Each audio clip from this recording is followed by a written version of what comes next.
Hello. Hello. Hello. Hello. How are you? I am doing wonderful. Long time no see, right? It's been a while. Well, I guess I just saw you on the weekend, but I know it was a joke. yeah, I know. But it's been a while since we've been here, so this is exciting. Well, you're right about that. So long time no see for this show. Yeah, we have been kind of doing pre-recordings and a lot of things been happening, but a lot of good things been happening, which we're going to talk about after our wonderful nonprofit guest comes on. But I just want to say, Serena, and you know I was going to give you flowers no matter where I go. You are amazing. You are spectacular. You're incredible.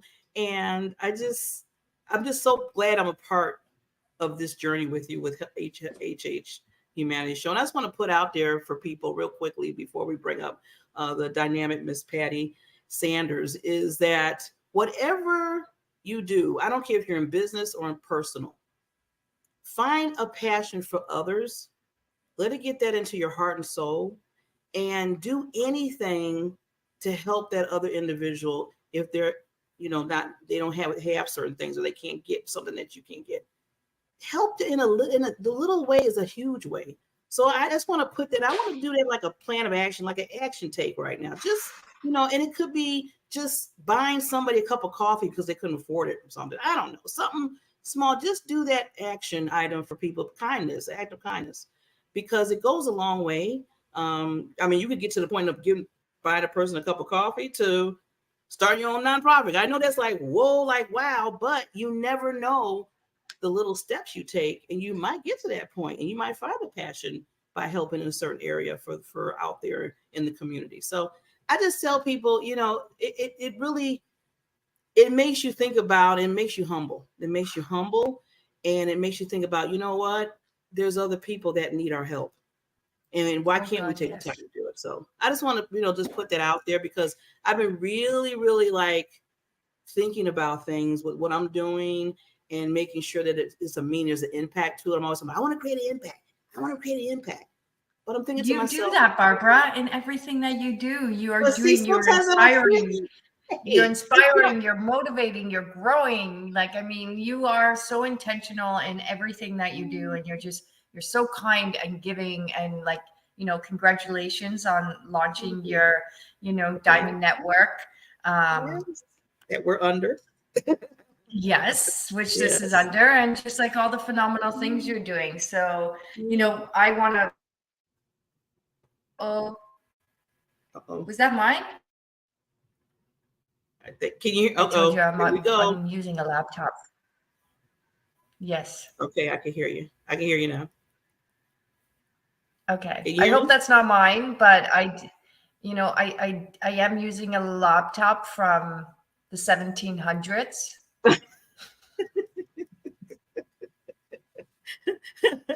You were the first back then. Because I think you're the only one that had the 1700s.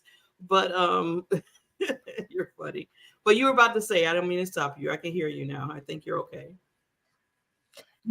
No, I was just saying, my laptop got a lot of water damage, so I'm using a laptop from the 1700s. So in case something does mess up a little bit, my apologies. I am here, and I'm using the first laptop ever created in the history of mankind.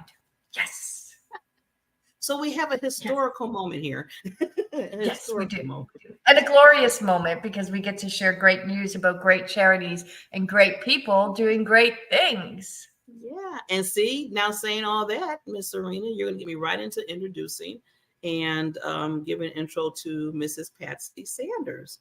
So Mrs. Pasty Sanders, just real quickly, I met her through another organization that we both, like a networking organization. And when I first met her, I want to say that lady, you're going to hear her voice. She's determined. She's on point. She don't play. And I love that about her, because she gets things done. And with that, within her business, she created this nonprofit. So she's elevating women in transit and giving them head to toe makeovers as a transition and recovery programs, and growing in life to prepare them to get back into the workforce and to up level their image from head to toe. And as we both know, that's much needed, especially people that are homeless, or they're in the middle of life and things happen. So she does that especially for women. So she's going to talk a little bit about that and a little bit about herself. But before we bring her on, we got to do the sponsor some love, right? Right, Serena? We got to give sponsors a little love, just a little bit of love, a little bit of love. Okay, we'll give them a little bit of love. We'll be right back. Today, over 1 billion children in the world live in poverty. At Help Heal Humanity, our goal is to connect children in need with people like you who want to make a difference. Our student sponsorship program helps provide children with the necessities for a healthy and successful start to life. When you sponsor a student, you're not only giving them the gift of education, you're giving them the best chance for a brighter future. 100% of your donation supports the tuition fees, uniforms, textbook, and school supplies needed to thrive in a safe and healthy learning environment. Sponsor a student now and be the catalyst for their brighter future.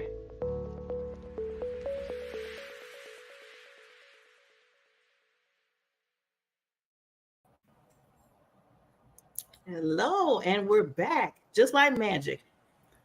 So, quick housekeeping. I think Serena, Miss Patsy said if you lean forward, we can hear you better. So just a little tip on that as we keep going.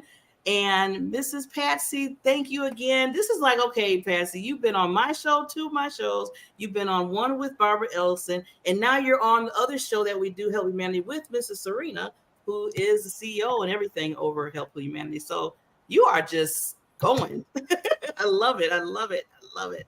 Yay. She believes in us. That's what that means. For sure. So, I'm so excited to hear and learn about you, Patsy, because I think we have a little bit of similarities in the work that we do and the way that we give.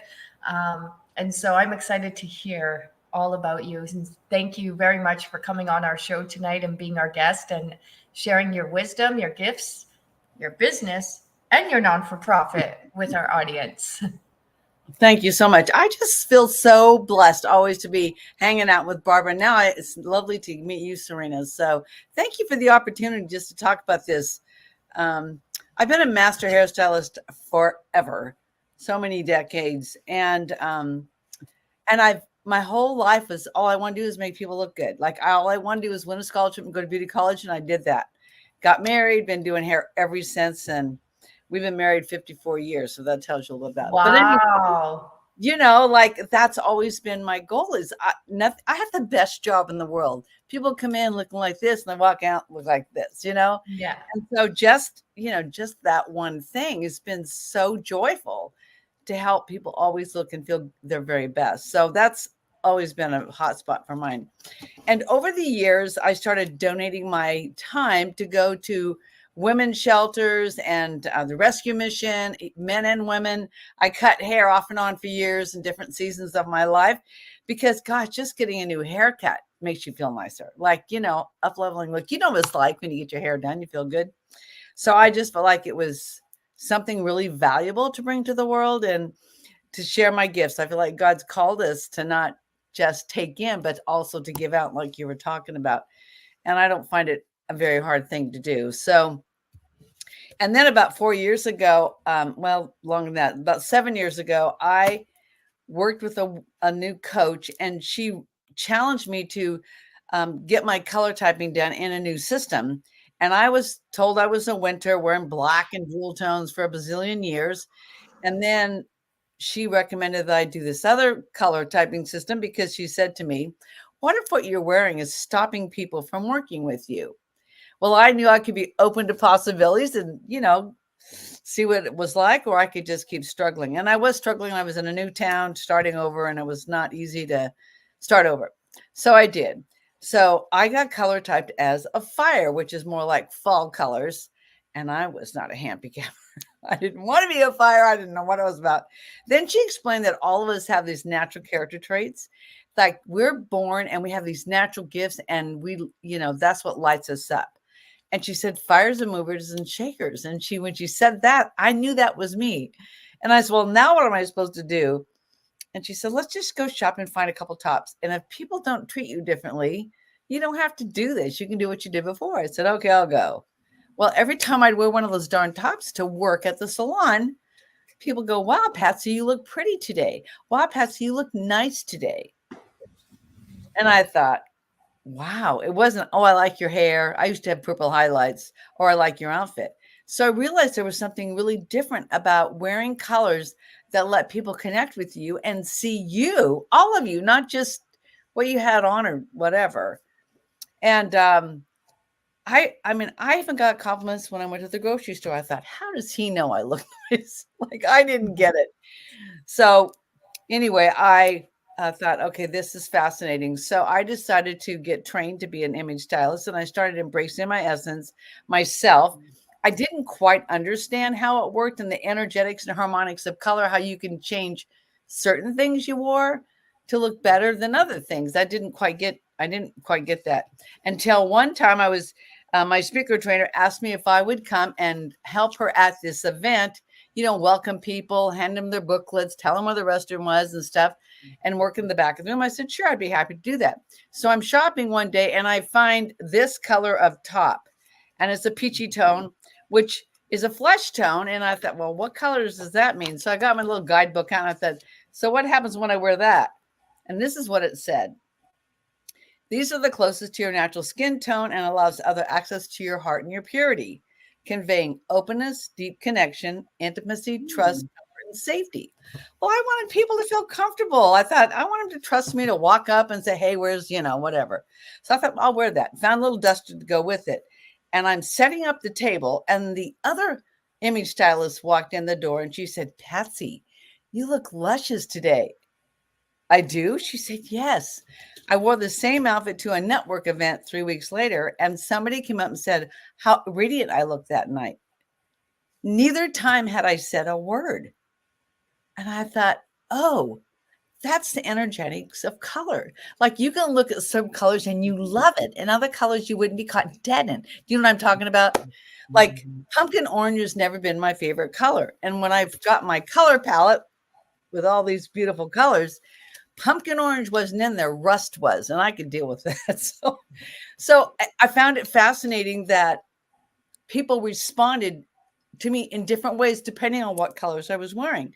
So I got trained to be the image stylist.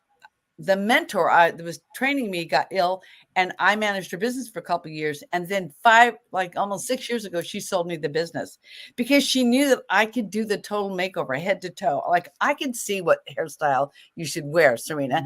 And I love Barb's cute little cut. It fits her, her facial shape and her personality. So all of that is in alignment with who you are. Can you tell me what I should do with my hair after this? Can we have a consultation? Maybe, but I need to know what your element is, so I could tell you what's the right look. anyway, that was fascinating to me. And so I decided to start adding that to my image business, my beauty business. I'm thinking, well, no other hairdressers are out there doing image styling along with their beauty business. And I started getting clients, people that knew me for a long time now wanted to work with me. And I realized it was because now I wasn't intimidating in black. I wasn't pushing people away. So if it's not in your color palette, some colors, it could push people away. For me, I have a very strong personality, fires and movers and shakers, and they're confident and they get stuff done. And when you wear black, it's like when I was wearing black, it was kind of a bulldozer, but I didn't get that.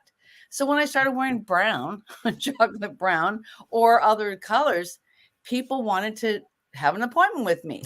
And I thought it was fascinating. And when I realized that a lot of us don't know that what we wear matters, and the colors we wear can either attract clients or push people away or attract people, people, if they're even dating, sometimes when they're wearing the right colors, like a lot of people like to wear red, all you have to do is find out what is your tone of red. Like everybody has a lot of the same colors, but they all have a different undertone.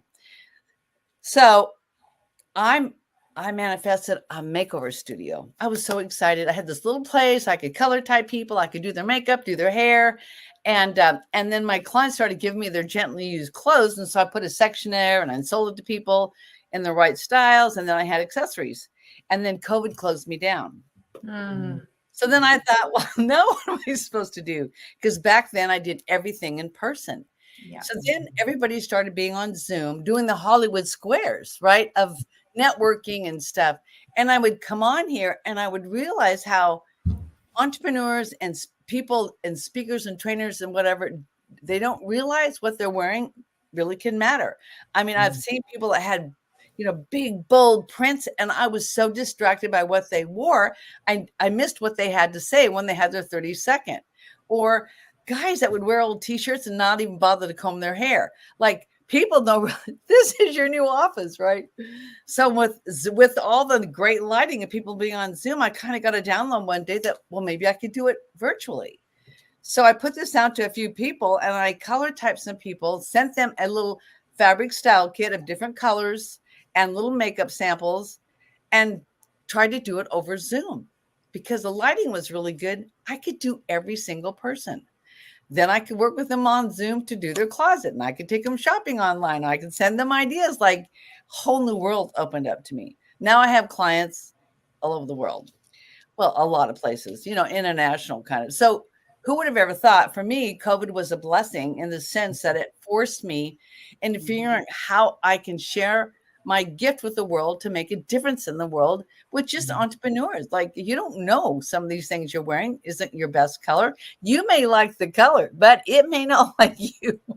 Yeah. So anyway, on my vision board for about 4 years ago, I thought I would love to have a nonprofit. I would love to do total makeovers on women that are struggling, whether they're in a recovery program or, a single mom that is just fried and she needs to lift, or maybe somebody coming out of the service that is got to make a life transition and get a job. I've met a lot of women. Right now, I work a lot with drug and alcohol recovery because they have a program they go through.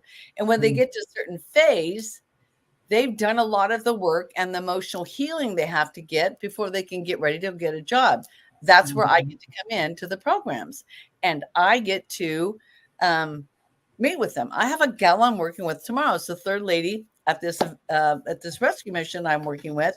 The first one got a job at Macy's doing makeup, and the second one got a job working at a front desk of a nice hotel. So I was able to cut their hair and do their color typing and teach them how to shop and take them shopping. They had a $200 stipend from the recovery house to go shopping. So I taught them how to look good at the best I could that would fit into their lifestyle.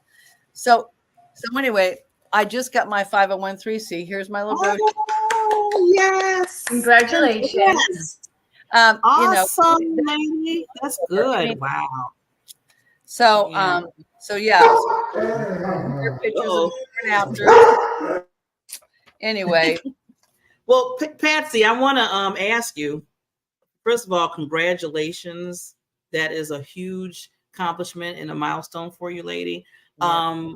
This is what the example is, taking what you do in business and it goes right into helping others to start what you started. Now, the difference I see with you, because I know you mentioned in the show notes that you sent that, you know, you have a lot of nonprofits that might just give clothes to the needy. You know, they say, okay, here's some clothes. Here you go. And they just, you know, put it up. But you take the next level of that, which that's what I really love that makes you unique. You say, not only I'm going to show you clothes or bring you clothes, but I'm going to, from head to toe, be your stylist. Which some of these women, they share never some of your natural. They have natural gifts. Yeah. I teach them what one of their natural gifts are, right? They don't even know this. Yeah. And the transformation is inside out. When they feel beautiful, when you can say to them, oh, you have gorgeous eyes. Oh, this haircut's going to be so cute on you. Oh, wear this lip color. It makes me cry because just watching what happens to them is life-changing. Just knowing they're going to be confident when they go to that interview or go get that job. So I think the trouble that today is, you know, helping women, they forget how beat up they are, how many roles they're supposed to play in life. And if they're raising kids without the husband, and like there's a lot of stuff, and how they get sucked into life, you know, in life's terms, just trying to survive. I have a heart for that. I came from an alcoholic family. I know what it's like. And just to come from dysfunction and just whatever. So I feel like we have to address the whole woman, not just put her in some nice clothes, not just give her the right colors. No, why would you wear this color? This color is your foundation color. This is your power color. You'd wear this in a suit, or you'd wear this, you know, with slacks and a nice jacket to go in for an interview. Here's the dynamic. You want people to remember you, you'd wear a bright color. Like teaching them what every strip in the color palette has a purpose. And on the back, it tells you what it's for.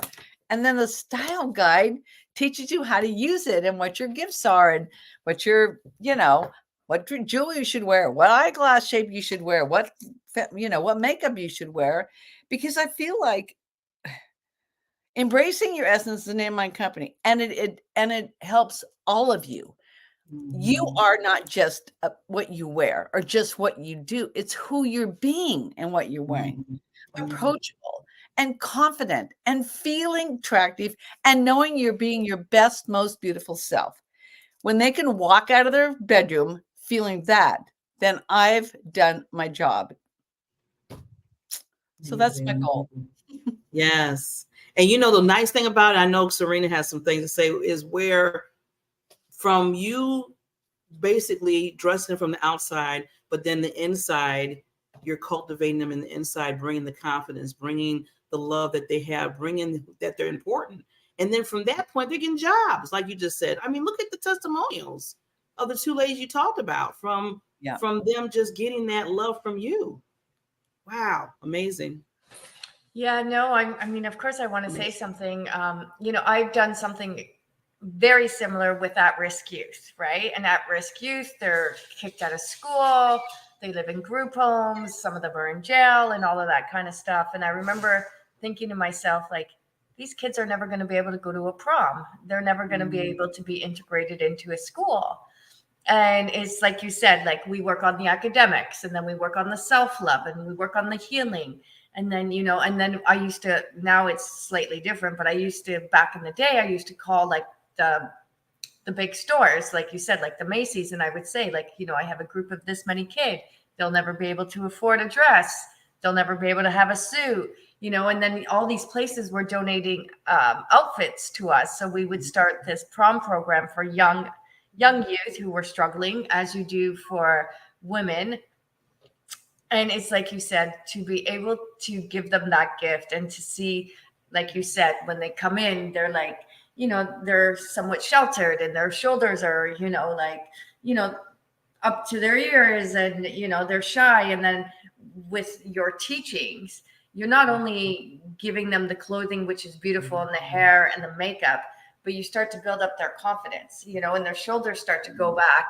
And then all of a sudden, like all these little steps that you do for these women starts to, you know, give them confidence, give them a little bit of motivation, and make them, like you said, go into these environments that they were otherwise wouldn't have had an ability to, and shine. And you've done that for women. You've changed their lives. They've gotten jobs. And I think most of society does not realize how privileged we are, and that there is this percentage of women and people and children that are suffering in the greatest of ways. Most of them are too embarrassed or shy to say anything. And that, like, as you were saying earlier, Barbara, these simple acts of kindness, of being there for somebody, of caring for people that you don't even know, which I find sometimes to be a lot easier, than doing it with, your immediate people who you have all these feelings and emotions with, and to transform their lives. Like something as simple as getting out of rehab, getting a job, and getting transformed and getting a job provides all the stepping stones for them to be able to create a better life for themselves. So, I always say, just out of the box, hairdressers are social workers. Anytime you go see a hairdresser, you're sitting in a chair and you're just chatting. Hairdressers have the best personalities. They have kind hearts, great spirits. You sit in the chair, you listen to everybody's problems, you help them, and then you make them look good. So to see that you took your business, you took something that was working for you, you turned it into a charity, and then, like, especially during COVID, you learned how to elevate your business into an online business to grow your audience. So I really commend you for the work that you're doing, for the women that you're impacting, for the transformations you've gone through, and now being able to share with others. And that's really what this service work is about. It's never giving up. It's staying the path, knowing that what you're doing is benefiting others. It's selfless work, and it's hard but beautiful work. And I always say, like, once you are doing your passion and you're doing the work for these individuals and you see their lives transformed, it's like your life takes on such a bigger, deeper meaning, that everything you do has this level of purpose that is, like, really undeniable. So the other thing is this: when you elevate the woman, you elevate the home. Yes, you do. Right. So they are not depleted. They're giving to their family or to life depleted. And that's why these programs are so powerful. And in my program, people have to apply for a makeover, right? They have to be referred by a reliable source that knows that they're ready emotionally to be complimented on and take the responsibility to take care of themselves. And then the woman has to apply and tell us why she feels like she'd be, good fit and what she's doing. And, I want to be able to track this so I can tell my, donors and the board about, this is the difference we're making. I want to send out a newsletter every quarter about, we help Mary and Susie and Jamie, and, this is what we've done. This is what they're working. Like, it doesn't cost a lot of money for us. For what I'm putting together right now, you could sponsor a woman for $300, and $250 of that is to take her shopping in the community. But what we've put together is a wardrobe closet.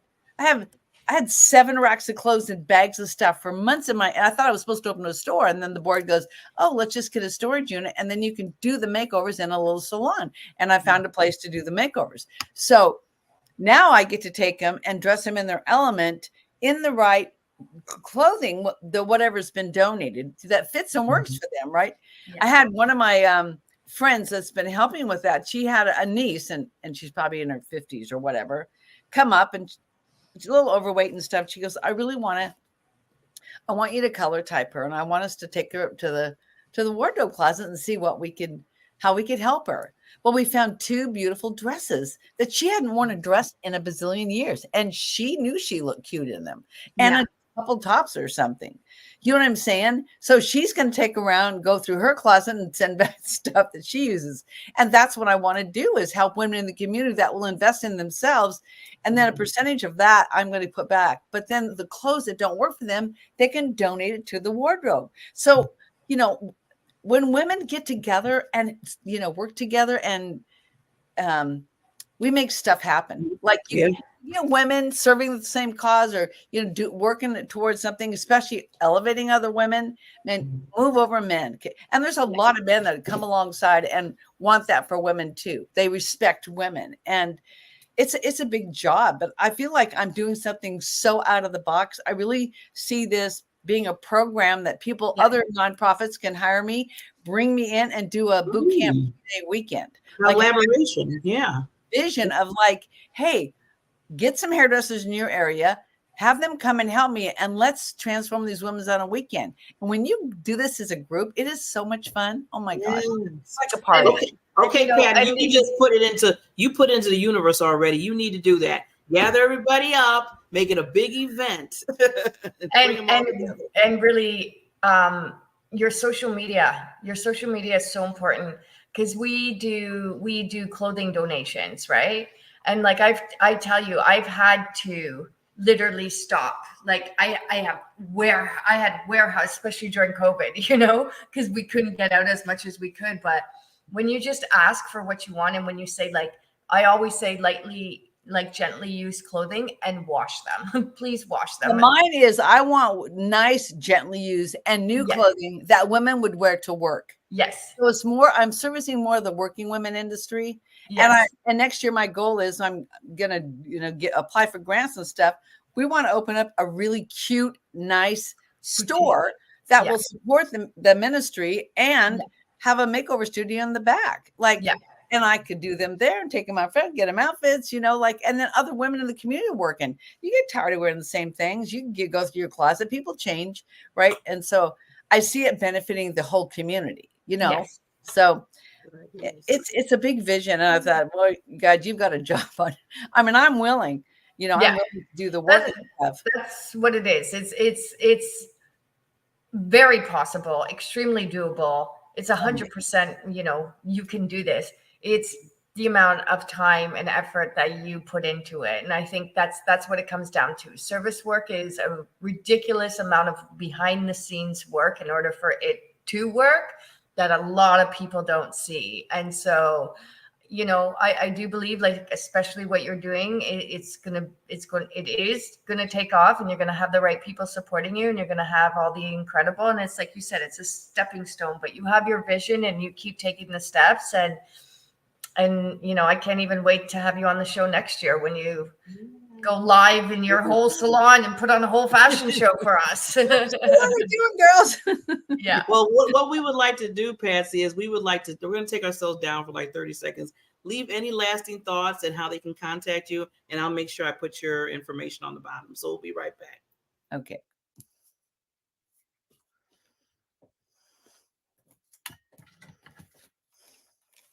Okay, Patsy, you can give us we'll be back in 30 seconds. You can talk about your lasting thoughts. Okay. Do I do it now? Yes, you can do it now. We'll be right back. Sorry. So I just want you to know, it's very fun when you know what color palette really works best for you. I love working with people all over the world, and I would love to work with you. But if you really can see the vision I have for my nonprofit, you can totally donate. And it's elevatingwomenintransition.com. Check out our website, and we would love for you to be a part of that. So thank you so much. Elevatingwomenintransition.com. I think that's wonderful. Thank you so much for sharing your story, your journey. And yes, to all the people that are watching, please go to the website, say it again. It's Patsy at Embracing Your Essence. Patsy at embracingyouressence.com. Make a donation. And like we said, we enable each other, we help each other, and we spread these little seeds of love, and we make the world a better place. So thank you so much. Thank you, ladies, so much. Yeah. And just before she signs off, we want to make sure we put the elevatingwomen'sintransit.com. Please go to that website and get more information regarding Patsy and what she's doing for the world, for women that basically are going through a rough time. But look at, she's shown that love. She's shown that they're beautiful, their style, everything inside more so even than the outside. So thank you again, Patsy. We will definitely have you back, because I see so much that you're going to be doing to helping the universe, to the world. So with that, we will be right back. We're going to give our sponsors some love, and we will be right back. Raise your hand if you've ever been busy. Raise your hand if you've ever got tired and feel like you just need a couple days off. Most people would have both hands up right now. That's our world, fast-paced and income-driven. That's why we get caught up in our own lives so often, and that's why it's understandable when most people don't focus on worries that aren't their own. So what makes someone become a humanitarian? Someone whose whole life focuses on the welfare of other humans. When you go back and you see kids that were living on the streets, kids had no structure, they had no routine, people who had nothing, they didn't have meals. When you see that they're all of a sudden they're waking up, they have structure, they have something to do, they have a meal in their belly, their life changes completely. They like I said, their self-esteem changes, their self-worth, their ability to know who they are in the world and what they have the potential of becoming, you know, to give that hope, to give that dream, and then to watch people actually use that to do good for themselves and others it's amazing. It becomes an addiction. And with Serena's help, we'll find the meaning of life to a humanitarian.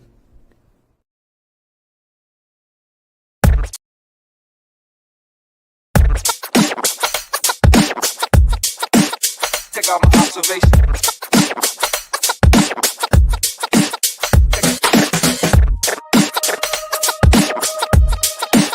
Take out my observation.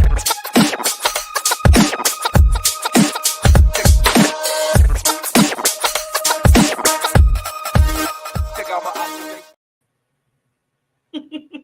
Hello, Barbara. I love playing that video. In fact, I'm gonna tweak it a little bit because I know it's already passed, but that is something we want to talk about. So did you see me dancing in the background? I see. I'm either crying or dancing. I don't know. Huh? I'm either crying or I'm dancing. There's no in between with me. I'm like a sucky baby, or I want to party. I'm in the same boat. I cry and I dance too. So we're both in the same boat. They love us. We got a heart. That's what it is. We got a heart. But no. So yeah, we have a few minutes left. Yeah, we have a few minutes left before the podcast is done. And I think you said we're going to update our donors and our audience about, can you hear me? I don't know. Where did she go? Can you hear me? Yes, I can hear you. Did you tell me to do something and I didn't listen? No, I was just about to thank Patsy again for coming on the show, and for talking about her nonprofit regarding, helping women with while they're in transit, with their clothing and their style and everything. Because like I said, it's easy just to give clothes, but to do the other thing, which is her job, basically, that's what she does as an image stylist, for them to understand that, this is how they can look and they're beautiful. So and I honestly, what she does is transformative in the biggest of ways. Like, I see a lot of the people, we're on the streets, we're in the shelters, we see it all the time at Help Heal Humanity.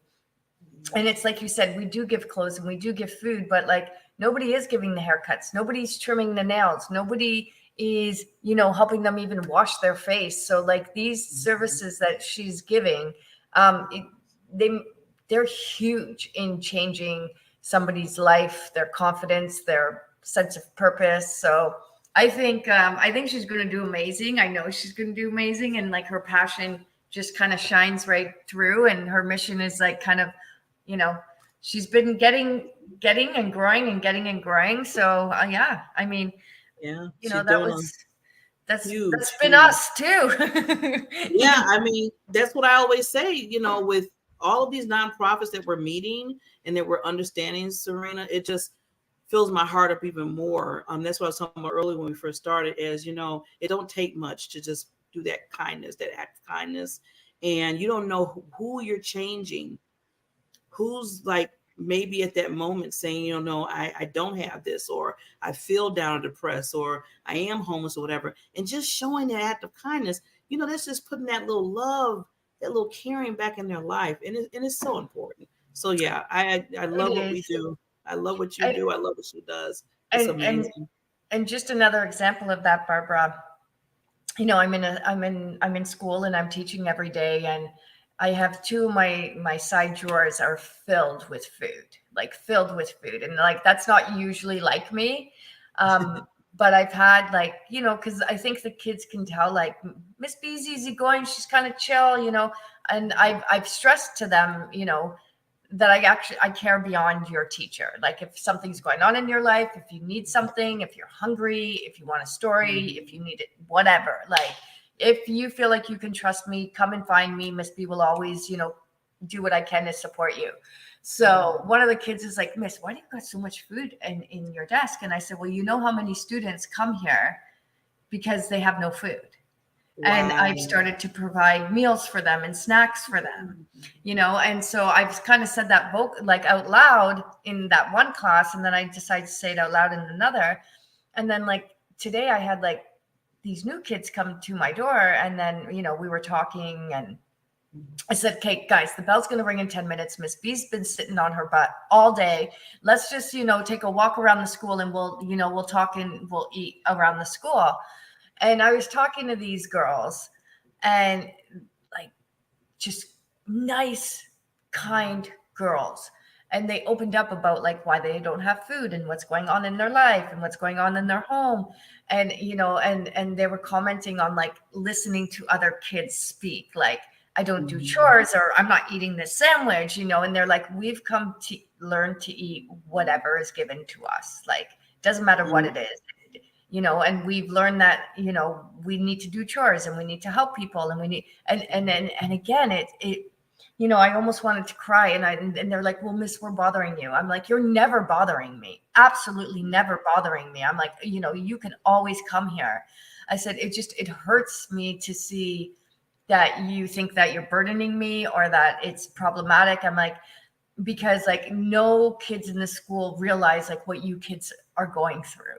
And and it's so sad because there's so much entitlement out there. There's so much things that we take for granted. There's so much things that I think truly, honestly, people just have no idea. And like, these students have been in my classroom for like a month now, and I would have never guessed that because they show up and they do their work and they're good. But yeah, they have, they're living in shelters. They have no food. And so, that's what I mean is like, you would never know because they keep everything very quiet. They don't want their peers to know, but just as you were saying earlier, just being there for people and just checking in on people and, inviting them to, to trust you and open up to you if you choose to. And then it's kind of amazing. If they feel confident, what they will do for you, like they'll come to you with, and like I said, like, I don't care if I'm spending $50 a week on snacks for the kids. Like that doesn't bother me. I'm like, Miss B has no kids. Like you guys are my kids. And I just, you're like me. You're like me. Understand that it's not a burden at all. And, at the end of the day, Help Heal Humanity did start in my classroom working with at-risk youth.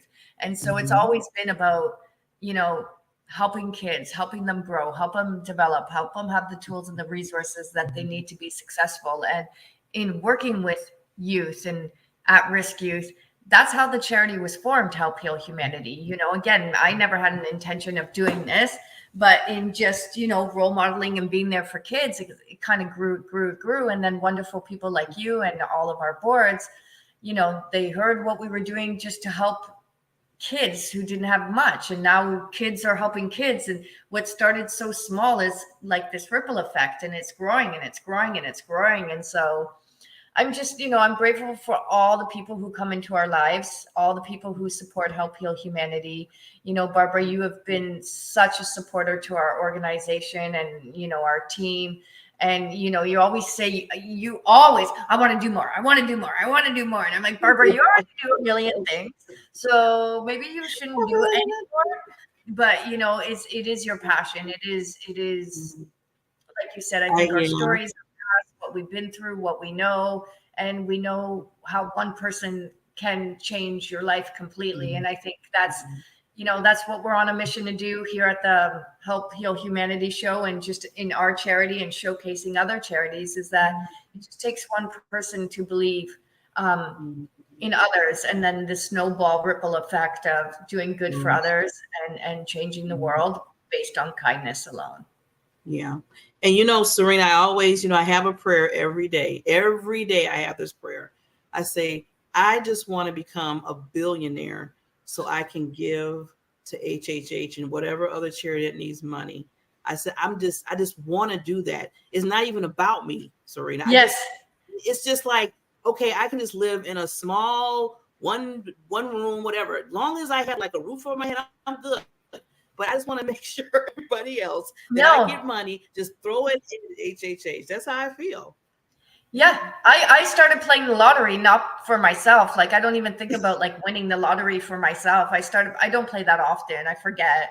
But you know, the random time that I do, it's never like, oh, I want to win this money. It's like, what we can do with this money is incredible. And so I hope that the people who are winning the lotteries and the jackpots, I hope they're at least going to people like us who want to give back and put that into the community. So yes, I mean, and that's what it's all about. I mean, you know, just being a part of HHH and just, you know, knowing these other nonprofits. And then I know we're going to wrap up because I want you to say a little bit about what happened on September 23rd.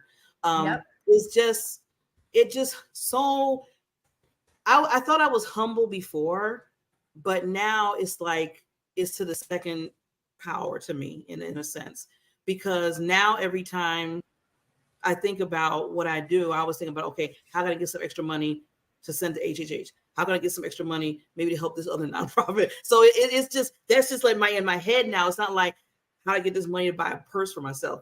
Whatever, I don't care. So I don't need I mean, please, really, you know, because I think about all the children. See, when you get in your head, you think about all those children in Haiti or in any other country that doesn't have running water, that can't go to the sink like I can and get water, can get a bottle of water, can't even get food or anything. That changes your whole perspective of life. So yeah, it's in me now, Serena. It's your fault because you did this to me.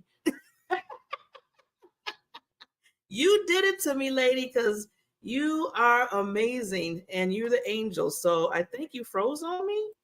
Uh-oh, she froze on me. Okay. Well, with that said, and I think let's see, a battery is going to die. Okay, see her. Okay, so what we'll do, so what happened on September 23rd? And I didn't want to steal the Queen's thunder because she can tell you more because she was there. She was on boots and, like they said, right on the ground. But a lot of people volunteered on September 23rd. And we had a bike-a-thon for HHH for the unprivileged children that are in Haiti, can't get food, can't get education. The education is really low. Food, just like I said, about no water, running water, none of that. So what HHH does, and we do this every year, they did a bike-a-thon. And they rode for, I think it was like 3 hours, because Serena is in Canada. She's located in Canada, and she had like maybe 10 or 15 other bikers. They got together and they rode, they did the bike-a-thon for 100% proceeds went into the children. And that's one reason why I love HHH so much, is because we take the percentage 100%, because everybody's a volunteer. No one, they're not paying for nobody. Even down to the person that does, you know, works with the taxes and everything for the organization and for, you know, the framework for the business plans. Everybody's volunteering. It's because we want to make sure that money is going towards either stuff that we have to get, like licenses and nonprofit license stuff. I mean, you got to pay for that. That's, you know, that's what you got to pay for. But as far as anything else, we take that money, we put it right there where it needs to be. And Serena, I love what about her is, because you see how I give her so much love. She's always on, like I said, I don't know what they say, but she's there. She's in person. She's in Haiti. She just went to Haiti a few weeks ago. I mean, and that was dangerous. I'm just being honest. And she was there because she cared about the children. She wanted to make sure they were getting what they're supposed to get, what we're putting the money into. So if you want to have an organization that you know for a fact, and I'm just not saying this just so you can get the money, but I'm saying it because I know this for a fact, that is really, really money's going in towards helping. Just, you know, donate. There's a link right there. You know, even if it's $5, $3, whatever it is, it doesn't have to be much, but every little penny counts. Well, let's just say dollar. Let's put a dollar out there. So with that, we're going to close out for tonight, but we're going to be back on the 3rd. So we're on every first and third Thursday. Okay. If you have an organization, if you're starting one, if you're in the middle of one, if you have one for a long time, I don't care where you're at in it, come on the show, because we're trying to give love to the nonprofits too. You know, like I said, we're a community. We all can come together. So with that said, I just want to show a lot of love. I know Serena wants to give you hugs and kisses. Again, even though we had that bike-a-thon on September 23rd, which was amazing, Serena and the team was amazing. They did those hours, you know, just because of the children. They took their time out. Again, all volunteer. There's still a need. So again, use the link down there. And I think she's back. So I'm gonna let her do some closing remarks, and then we'll close out for tonight. Hey, Serena, you back? Uh-oh. I see her face. Okay, she's died. She froze again. Okay, so, but we'll be back on the 3rd of the 3rd. I'm sorry. The 3rd week in October. So we'll be back on that day. And we're going to have, I'm going to say this because sometimes I say we're going to have on the show and then sometimes they happen, but I'm going to just say, no, it's not going to happen. We're going to have a wonderful, amazing volunteer, and she's part of our board too. Her name is Joni, and she does all of HHH, social media, marketing, communication. She does it all. And the nice thing about that is she's volunteering her time. You know how many hours she works to make sure that the website, that the social media, everything is like, I always say, on lock. So we're going to have her come on next week, our next show, to make sure that you start getting to meet our volunteers. So I'm going to try to bring up Serena one more time. I think she's okay now. Is she good? Oh, there she is. Okay, she's back. Yes, Serena, I was just kind of letting people know about, you know, who we're going to have in the next few weeks, our wonderful Joni. And if you want to say some other some things before Yeah, we close. no, I'm so sorry. My laptop died. So I'm happy to be back. I know I missed it. It was a great show. Yep, we did a big bike ride last week, 130 kilometers. You know, I think I'm getting older. I'm starting to feel it. But yeah, you know what? You know, every year we get more and more riders come out. We raise more and more funds. It gets a little bit bigger and bigger and bigger. And, you know, and that's what I love is we know we never give up. If we make our events fun, we make them entertaining. I've always had people say, whether they're coming to a dinner party, a concert, an art show, a bike ride, you get lost in the fun and you don't really realize like what we're doing, and we're doing something good for other people, which is amazing. And then, so yeah, we had a successful bike ride, but you know, we have another one coming next year, and we'll keep you updated and posted. And we keep saying, maybe your goal for 2024 will be to participate with us. And then, yeah, not next week, but the following week, because we, at the Healing Humanity Show, we go live on the 1st and 3rd Thursday of every month. So not next week, but the following week, we have somebody who is absolutely incredible. Her name is Joni. She is, I mean, at this point, I don't even know how to identify her. Our communications director, our social media, our online presence, you know, she helps us with all of our newsletters, our marketing, our packages to our donors. She really treats this, like, honest to God, like a full-time job. And the amount of work and effort that she puts into our charity is mind-blowing. They don't make people like Joni, and she's a very young, inspired, and motivated lady. So yes, please come in 2 weeks from now, meet Joni, and eventually you'll meet more of our volunteers and more of our team. And you'll see that we are all like-minded people who share our gifts and our talents. We do it out of the goodness of our hearts, and we do it so that we can help heal humanity all together. Yes, wonderful. With that said, Serena, again, it's always a joy to be with you. And everybody, please, again, donate. The link is right there underneath Serena's box. And then also come back on the 3rd third Thursday of this month to meet the wonderful, amazing, incredible, just a wonderful soul, Joni. She is, and again, like I said earlier, volunteer, not getting paid at all. And that's what we all do because she has a heart. We have that heart of gold. So with that said, thank you, Serena. See you next Thank you, time. Barbara. Thank you, everyone. And we'll see you in a couple weeks. Love ya.